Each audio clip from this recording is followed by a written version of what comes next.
প্রবল বৃষ্টি, তার উপরে একাধিক জলাধার থেকে ছাড়া জলে নদীবাঁধ উপচে নিচু এলাকাগুলিতে জল প্রবেশ করতে শুরু করেছে পশ্চিম মেদিনীপুর জেলার ঘাটাল ও চন্দ্রকোনার নদীগুলি।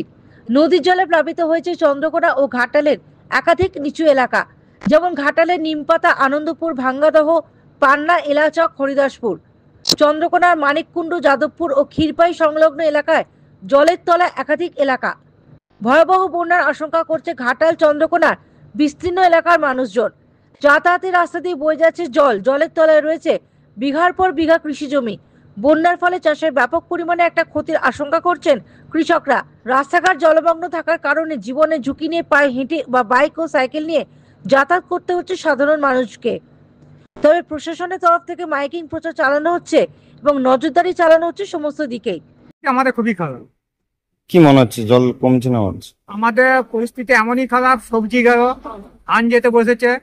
এরপর যদি আরো বেশি বর্ষা হয় তাহলে এবার জনগণের ক্ষতি হবে আরো বেশি। এই কতদিন আছে বন্যাটা? আজকে আজকে 2 দিন। 2 দিন? এর আগেও তো বন্যা হয়েছিল, এর আগে 3 দিন 4 দিন।